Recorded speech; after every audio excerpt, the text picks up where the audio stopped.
KCT exam ಏನೋ ಮುಗ್ದಿದೆ. ಆದ್ರೆ ಟೆನ್ಷನ್ ಮುಗ್ದಿಲ್ಲ. ಬಿಕಾಸ್ ಇವಾಗ ಆಲ್ರೆಡಿ ನಿಮ್ ಸ್ಕೋರ್ ಏನೋ ಗೊತ್ತಾಗಿದೆ. ಆದ್ರೆ ರ್ಯಾಂಕ್ ಗೊತ್ತಿಲ್ಲ. ನನ್ನ ರ್ಯಾಂಕ್ ಏನಾಗುತ್ತೆ? ಆ ರ್ಯಾಂಕಿಗೆ ನನಗೆ ಈ ಕಾಲೇಜ್ ಸಿಗುತ್ತಾ? ಈ ಬ್ರಾಂಚ್ ಸಿಗುತ್ತಾ? ಅನ್ನೋ ಕನ್ಫ್ಯೂಷನ್ ಅಲ್ಲಿ ಇದ್ದೀರಾ? Do not very.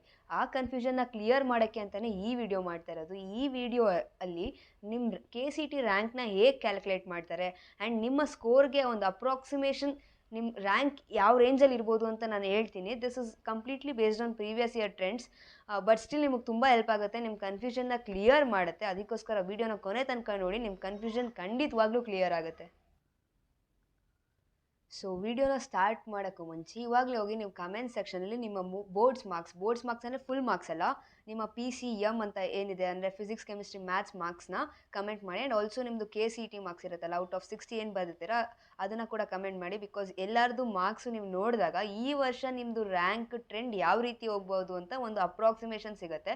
ಇದರಿಂದ ನಿಮ್ಮ ಅಪ್ರಾಕ್ಸಿಮೇಟ್ ರ್ಯಾಂಕ್ದು ಐಡಿಯಾ ಕೂಡ ನಿಮಗೆ ಸಿಗುತ್ತೆ. ಅದಕ್ಕೆ ಮಿಸ್ ಮಾಡಿದರೆ ಇವಾಗಲೇ ಹೋಗಿ ಕಮೆಂಟ್ ಸೆಕ್ಷನಲ್ಲಿ ನಿಮ್ಮ ಬೋರ್ಡ್ಸ್ದು PCM ಮಾರ್ಕ್ಸ್ ಆ್ಯಂಡ್ ನಿಮ್ಮದು KCT PCM ಮಾರ್ಕ್ಸ್ನ ಕಮೆಂಟ್ ಮಾಡಿ. KCTಲಿ ಒಂದು ಒಳ್ಳೆ ರ್ಯಾಂಕ್ ಬರುತ್ತೆ ಅಂತಲೇ ಇಟ್ಕೊಳ್ಳಿ. ಆಮೇಲೆ ಏನು ಮಾಡ್ತೀರಾ? ನಿಮಗೆ ನೀವು ಇಷ್ಟಪಟ್ಟಿದ್ದು ಬ್ರಾಂಚ್ ಸಿಕ್ಕಿಲ್ಲ ಅಂದರೆ ತುಂಬ ಜನ ಹೇಳ್ಬೋದು ಬ್ರಾಂಚ್ ಡಸಂಟ್ ಮ್ಯಾಟರ್ ಅಂತ. ಅವ್ರನ್ನ ಕಂಪ್ಲೀಟಾಗಿ ರಾಂಗ್ ಅಂತ ಕೂಡ ಹೇಳೋಕ್ಕಾಗಲ್ಲ, ಸರಿ ಅಂತ ಕೂಡ ಹೇಳೋಕ್ಕಾಗಲ್ಲ.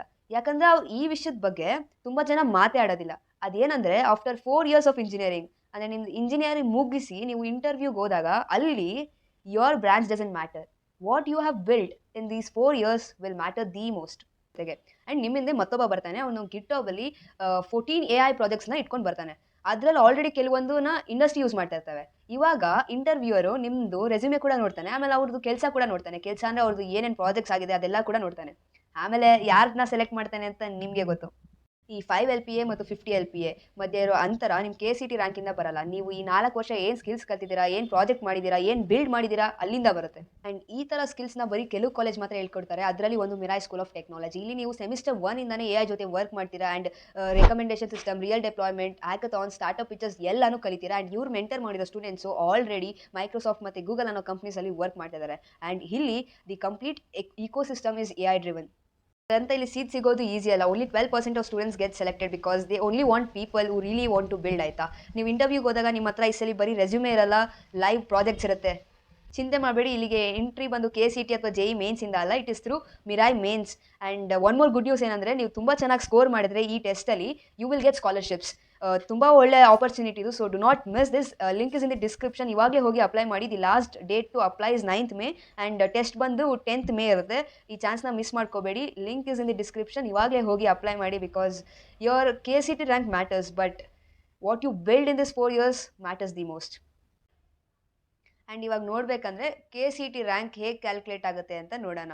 ಯೂಶಲಿ KCT ಎಕ್ಸಾಮ್ ಬರೆಯೋರು ಎಲ್ಲರಿಗೂ ಗೊತ್ತಿರುತ್ತೆ KCT ರ್ಯಾಂಕ್ ಹೇಗೆ ಕ್ಯಾಲ್ಕುಲೇಟ್ ಆಗುತ್ತೆ ಅಂತ. ಇಟ್ಸ್ ಕಂಪ್ಲೀಟ್ಲಿ 50% ವೇಟೇಜ್ ನಿಮ್ಮ ಬೋರ್ಡ್ಸ್ ಮೇಲೆ ಆ್ಯಂಡ್ ನಿಮ್ಮ KCT ಮೇಲೆ. ಅದಕ್ಕೋಸ್ಕರ ಹೇಳೋದು ಬೋರ್ಡ್ಸ್ ಇಸ್ ವೆರಿ ಇಂಪಾರ್ಟೆಂಟ್ ಅಂತ. ಏನಕ್ಕೆ ಹೇಳ್ತಾ ಇದ್ವಿ ಅಂದರೆ, ಇದಕ್ಕೆ ನಿಮ್ಮ KCT ಎಷ್ಟು ಮ್ಯಾಟರ್ ಆಗುತ್ತೋ ನಿಮ್ಮ ರ್ಯಾಂಕ್ ಡಿಸೈಡ್ ಮಾಡೋಕ್ಕೆ, ನಿಮ್ಮ ಬೋರ್ಡ್ಸ್ ಮಾರ್ಕ್ಸ್ ಕೂಡ ಅಷ್ಟೇ ಮ್ಯಾಟರ್ ಆಗುತ್ತೆ. ಆ್ಯಂಡ್ ಇಲ್ಲಿ ಬೋರ್ಡ್ಸ್ ಪರ್ಸೆಂಟೇಜ್ ಅಂದರೆ ನಿಮ್ಮದು ಫುಲ್ ಓವರ್ ಆಲ್ ಲ್ಯಾಂಗ್ವೇಜು ಅದು ಇದು ಎಲ್ಲ ಕನ್ಸಿಡರ್ ಅಲ್ಲ. ಜಸ್ಟ್ PCM ಅಂದರೆ ಫಿಸಿಕ್ಸ್ ಕೆಮಿಸ್ಟ್ರಿ ಮ್ಯಾಥ್ಸ್ 3 ಸಬ್ಜೆಕ್ಟ್ ಮಾತ್ರ ಕನ್ಸಿಡರ್ ಮಾಡ್ತಾರೆ. And KCT engineering rank is always decided based on the PCM marks out of 180. So ನಿಮ್ಮದು PCM ಅಲ್ಲಿ 100 ಇರುತ್ತಲ್ಲ, ಔಟ್ ಆಫ್ 300 ಏನು ಸ್ಕೋರ್ ಮಾಡಿರ್ತೀರಾ ಅದರದ್ದು 50%. ಆ್ಯಂಡ್ ಇಲ್ಲಿ ಔಟ್ ಆಫ್ 180 ಏನು ಸ್ಕೋರ್ ಮಾಡಿರ್ತೀರಾ ಅದರದ್ದು 50%ನ ಕ್ಯಾಲ್ಕುಲೇಟ್ ಮಾಡಿ ನಿಮ್ಮ ರ್ಯಾಂಕ್ ಡಿಸೈಡ್ ಆಗುತ್ತೆ. ಸೊ ಕ್ಲಿಯರಾಗಿ ನೋಡಬೇಕು ಅಂತಂದರೆ ಇಲ್ಲಿ ನೀವು ನೋಡ್ಬೋದು. ಸೊ ಬೋರ್ಡ್ಸ್ ಮಾರ್ಕ್ಸ್ ನಾನು ಹೇಳಿದ್ದಾಗೆ ನಾರ್ಮಲಾಗಿ ನೀವು ಹೇಗೆ ಪರ್ಸೆಂಟೇಜ್ ಕ್ಯಾಲ್ಕುಲೇಟ್ ಮಾಡ್ತೀರಾ ಅದೇ ರೀತಿ ಮಾಡ್ತೀರಾ. ಯಾವುದಕ್ಕೆ ಬರೀ ನಿಮ್ಮದು 3 ಸಬ್ಜೆಕ್ಟ್ಸ್, ಯಾವುದು ಫಿಸಿಕ್ಸ್ ಕೆಮಿಸ್ಟ್ರಿ ಮ್ಯಾಥ್ಸ್ ಮಾತ್ರ ಕನ್ಸಿಡರ್ ಆಗೋದು. ಬೇರೆ ಯಾವುದು ಕೌಂಟ್ ಮಾಡಿಬಿಟ್ಟು ನಿಮ್ಮದು ಓವರ್ ಆಲ್ ಪರ್ಸೆಂಟೇಜ್ ಜಾಸ್ತಿ ಇದೆ ಇದರಲ್ಲಿ ಕಮ್ಮಿ ಇದ್ದರೆ ಅದು ಡಸಂಟ್ ಮೇಕ್ ಸೆನ್ಸ್. ಆಯಿತಾ? Because KCT rank is mainly dependent on physics chemistry maths. ಬರೀ ಆ ಪರ್ಸೆಂಟೇಜ್ ಮಾತ್ರ ನೀವು ಕನ್ಸಿಡರ್ ಮಾಡಬೇಕು. ಕಮೆಂಟ್ ಸೆಕ್ಷನಲ್ಲೂ ಈ ಸಬ್ಜೆಕ್ಟದನ್ನೇ ಕಮೆಂಟ್ ಮಾಡಿ, ಎಲ್ಲದೂ ಕಮೆಂಟ್ ಮಾಡಬೇಡಿ. ಬಿಕಾಸ್ ನಾನು ಹೇಳಿದ್ನಲ್ಲ, ಟ್ರೆಂಡ್ಗೆ ಕನ್ಫ್ಯೂಸ್ ಆಗ್ಬಾರ್ದು. ಅದಕ್ಕೋಸ್ಕರ ಸೊ PCMದು ಏನು ಸ್ಕೋರ್ ಇರುತ್ತೆ ಅದನ್ನು ಕ್ಯಾಲ್ಕುಲೇಟ್ ಮಾಡ್ತೀರಾ. ಅವಾಗ ಒಂದು X% ಅಂದರೆ ಫಾರ್ ನಾವು let us assume your boards percentage in PCM is X% ಅಂತ. ಆ್ಯಂಡ್ ನಿಮ್ಮ KCT marks this you would have return for 60 marks ಅಲ್ವಾ. ಸೊ 60 ಅಂದರೆ 3 ಸಬ್ಜೆಕ್ಟ್ಸ್ ಟೋಟಲ್ ಇಸ್ 180 ಬರುತ್ತೆ. ಸೊ PCM ಆ್ಯಡ್ ಮಾಡಿಬಿಟ್ಟು ನೀವು ಪರ್ಸೆಂಟೇಜ್ ಕ್ಯಾಲ್ಕುಲೇಟ್ ಮಾಡಿದಾಗ let us assume this as Y%. So ಇವಾಗ for ನಾವು ಜಸ್ಟ್ ಆನ್ ಎಕ್ಸಾಂಪಲ್ ನಿಮಗೆ ಒಂದು ಕ್ಲಿಯರ್ ಐಡಿಯಾ ಕೊಡೋದಕ್ಕೋಸ್ಕರ ಹೇಳ್ತಾ ಇರೋದು. Your boards marks is X% and your KCT percentage is considered to be y%, ಆಯಿತಾ. ಆ್ಯಂಡ್ ಇವಾಗ ದಿ ಮೋಸ್ಟ್ ಇಂಪಾರ್ಟೆಂಟ್ ಥಿಂಗ್ ಏನು, ಕಂಬೈನ್ಡ್ ಸ್ಕೋರ್, ಕಂಬೈನ್ಡ್ ಪರ್ಸೆಂಟೇಜ್. ಅಂದರೆ ನಾನು ಹೇಳಿದೆ ಅಲ್ವಾ, rank is completely dependent on 50% of boards marks, 50% of KCT marks. So ಇವಾಗ combined score ಅಂದರೆ ಏನು, ಇವಾಗ ನಾನು ಹೇಳಿದ್ನಲ್ಲ, ಇದು X% ಏನಿದೆ ಇದು ನಿಮ್ಮ ಬೋರ್ಡ್ಸ್ ಮಾರ್ಕ್ಸು, ಬೋರ್ಡ್ಸ್ದು ಪರ್ಸೆಂಟೇಜ್ ಯಾವುದು, PCMದು ಮಾತ್ರ. ಆ್ಯಂಡ್ ಇದು Y% ಏನಿದೆ, this is your KCT percentage, ಆಯಿತಾ. ಇವೆರಡದು ಆವ್ರೇಜ್ ಅಂದರೆ ಇಟ್ಸ್ 50% ಅಂತಾನೆ. ಸೊ ಆವ್ರೇಜ್ನ ತಗೊಂಡು ಏನು ಪರ್ಸೆಂಟೇಜ್ ಬರುತ್ತಲ್ಲ, that is called as combined percentage. And ತುಂಬ ಇಂಪಾರ್ಟೆಂಟ್, ಯಾಕೆ, ದಿಸ್ ಈಸ್ ಯೋರ್ ಡಿಸೈಡರ್, ನಿಮ್ಮ ರ್ಯಾಂಕ್ ಡಿಸೈಡ್ ಮಾಡೋದು ಈ ಪರ್ಸೆಂಟೇಜ್ ಮೇಲೆ. ಇವಾಗ ಕಂಪ್ಲೀಟಾಗಿ ಒಂದು ಐಡಿಯಾ ಅಂತಿದೆ ನಿಮ್ಮ ರ್ಯಾಂಕ್ ಹೇಗೆ ಕ್ಯಾಲ್ಕುಲೇಟ್ ಮಾಡ್ತಾರೆ ಆ್ಯಂಡ್ ಕಂಬೈನ್ಡ್ ಪರ್ಸೆಂಟೇಜ್ ಹೇಗೆ ಕ್ಯಾಲ್ಕುಲೇಟ್ ಮಾಡಬೇಕು ಅಂತ. ಸೊ ಇವಾಗ ಒಂದು ಎಕ್ಸಾಂಪಲ್ ಜೊತೆನೇ ನೋಡಿಬಿಡೋಣ. ಅಂದರೆ ಇಲ್ಲಿ ಫಾರ್ ಎಕ್ಸಾಂಪಲ್ ಒಂದು ಕ್ಯಾಂಡಿಡೇಟ್ ಯಾರೋ ಒಬ್ಬರು ರ್ಯಾಂಡಮಾಗಿ ತೊಗೊಂಡಿರೋದು. ಸೊ ಬೋರ್ಡ್ಸಲ್ಲಿ 97 ಬಂದಿದೆ, ಆ್ಯಂಡ್ ಅಂದರೆ ಫಿಸಿಕ್ಸಲ್ಲಿ 97 ಬಂದಿದೆ, ಆ್ಯಂಡ್ ಕೆಮಿಸ್ಟ್ರಿಯಲ್ಲಿ 100 ಬಂದಿದೆ, ಆ್ಯಂಡ್ ಮ್ಯಾಥ್ಸಲ್ಲಿ 98 ಬಂದಿದೆ ಔಟ್ ಆಫ್ 100. ಅಂದರೆ ಇಂಟರ್ನಲ್ಸ್ ಎಲ್ಲ ಕನ್ಸಿಡರ್ ಮಾಡಿ, ಪ್ರಾಕ್ಟಿಕಲ್ ಎಕ್ಸಾಮ್ಸ್ ಎಲ್ಲ ಕನ್ಸಿಡರ್ ಮಾಡಿ ಔಟ್ ಆಫ್ 100 ಇಷ್ಟಿಷ್ಟು ಮಾರ್ಕ್ಸ್ ಬಂದಿದೆ. ಸೊ ದಿ ಟೋಟಲ್ ಬಂದುಬಿಟ್ಟು 295 ಬರುತ್ತೆ 300ಗೆ. ಸೊ ಇದ್ರದ್ದು ಪರ್ಸೆಂಟೇಜ್ ಕ್ಯಾಲ್ಕುಲೇಟ್ ಮಾಡಿದಾಗ ನಿಮಗೆ ಅಪ್ರಾಕ್ಸಿಮೇಟ್ 98.3% ಬರುತ್ತೆ. ಓಕೆ, ಸೊ ಇವಾಗ ಬೋರ್ಡ್ಸ್ ಪರ್ಸೆಂಟೇಜ್ ಬಂದು 98.3% ಇದೆ.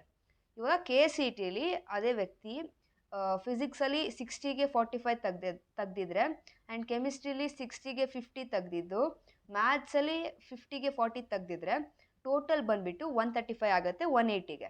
ಸೊ 135 ಆದರೆ 180ಗೆ ದಿ ಪರ್ಸೆಂಟೇಜ್ ಬಂದುಬಿಟ್ಟು 75% ಆಗುತ್ತೆ.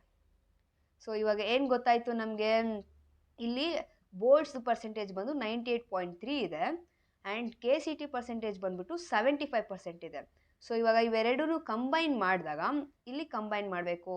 ಸೊ 98.3 ಪ್ಲಸ್ 75%ನ ನೀವು ಆ್ಯಡ್ ಮಾಡಿದಾಗ, ಅಂದರೆ 98.3 ಪ್ಲಸ್ 75ನ ನೀವು ಆ್ಯಡ್ ಮಾಡಿದಾಗ ನಿಮ್ಗೇನು ಸಿಗುತ್ತೆ ಅಂದರೆ ಯು ಗೆಟ್ 173.3%, ಆಯಿತಾ. ಸೊ 173.3 ಆವ್ರೇಜ್ ತೊಗೊಂಡ್ರೆ it will be something around 86.65%. So ಇದೇನಿದೆ, this is your combined score, ಆಯಿತಾ. This is your combined score ಬಂದುಬಿಟ್ಟು 86.65% ಇದೆ. ಇದೇ ರೀತಿ ನೀವೆಲ್ಲರೂ ಕೂಡ ನಿಮ್ಮದು ಕಂಬೈನ್ಡ್ ಸ್ಕೋರ್ನ ಕ್ಯಾಲ್ಕುಲೇಟ್ ಮಾಡಿ ಕಮೆಂಟ್ ಕೂಡ ಮಾಡಿ.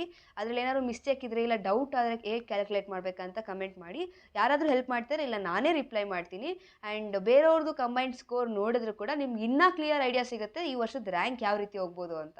ಸೊ ಐ ಥಿಂಕ್ ಇಲ್ಲಿ ತನಕ ಕ್ಲಿಯರ್ ಆಗಿದೆ. ಇವಾಗ ಕಂಬೈನ್ಡ್ ಸ್ಕೋರ್ ಬಂದುಬಿಟ್ಟು ಫಾರ್ ಎಕ್ಸಾಂಪಲ್ ಇಲ್ಲಿ ತಗೊಂಡಿದ್ದ ಎಕ್ಸಾಂಪಲಲ್ಲಿ 86.65 ಇದೆ.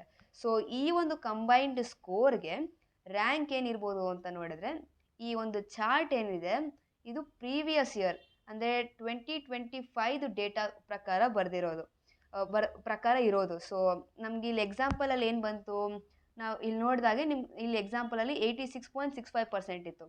ಸೊ ಕರೆಸ್ಪಾಂಡಿಂಗ್ ಆಗ್ತಾ ಇರೋದು ಇಲ್ಲಿ ಸೊ 86.65 ಇಲ್ಲಿ ಬರುತ್ತೆ, ಈ ರೇಂಜಲ್ಲಿ ಬರುತ್ತೆ. 86.65 ಈ ರೇಂಜಲ್ಲಿ ಬರುತ್ತೆ. So the rank will be between 2K to 4K.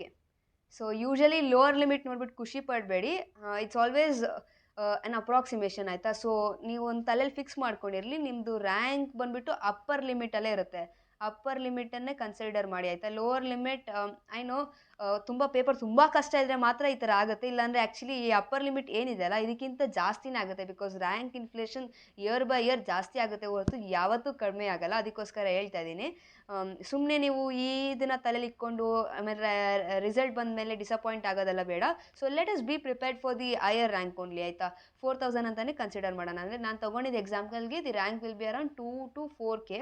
But I cannot guarantee the same analysis for this year also. ಯಾಕಂದರೆ ಪ್ರತಿ ವರ್ಷ ಬರೆಯೋರು ನಂಬರ್ ಜಾಸ್ತಿ ಆಗುತ್ತೆ, ಅಂದರೆ ಸ್ಟ್ರೆಂತ್ ಜಾಸ್ತಿ ಆಗುತ್ತೆ. ಆ್ಯಂಡ್ ಪೇಪರ್ ಲೆವೆಲ್ ಈಸಿ ಇತ್ತು ಅಂದರೆ ತುಂಬ ಜನ ಕ್ರ್ಯಾಕ್ ಮಾಡೋದ್ರಿಂದ ರ್ಯಾಂಕ್ ಇನ್ಫ್ಲೇಷನ್ ಜಾಸ್ತಿ ಆಗುತ್ತೆ. ಬಟ್ ಸ್ಟಿಲ್ ಸಮ್ವೇರ್ ಅರೌಂಡ್ ಈ ರೇಂಜಲ್ಲೇ ಇರುತ್ತೆ.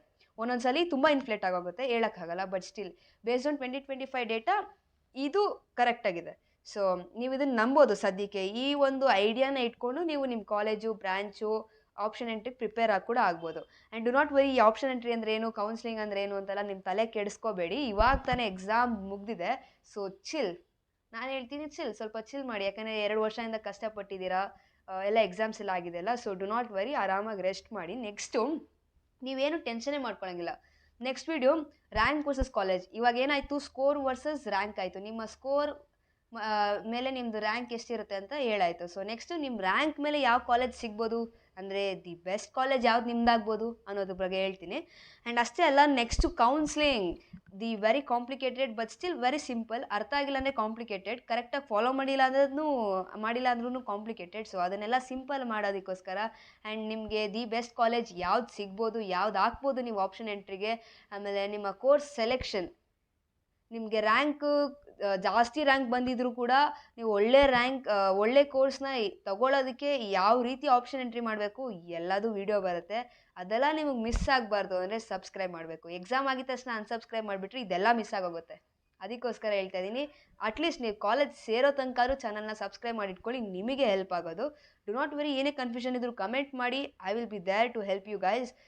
ಇವಾಗ ಎಕ್ಸಾಮ್ ಮುಗಿದ್ರೆ ಚಿಲ್ ಮಾಡಿ, ಎಂಜಾಯ್ ಮಾಡಿ. ಆಮೇಲೆ ಕೌನ್ಸ್ಲಿಂಗ್ ಅಪ್ಡೇಟ್ಸ್ ಕೊಡ್ತಾ ಇರ್ತೀನಿ, ಕಾಲೇಜ್ ಬಗ್ಗೆನೂ ಅಪ್ಡೇಟ್ಸ್ ಕೊಡ್ತಾ ಇರ್ತೀನಿ, ಹಂಗೆ ಅದನ್ನು ನೋಡಿ. So everything will be sorted out. All the very best. Comment ಮಾಡಿ ನಿಮಗೆ ನೆಕ್ಸ್ಟ್ ಯಾವ್ದಾದ್ರು ವೀಡಿಯೋ ಬೇಕಾಗಿದ್ರೆ.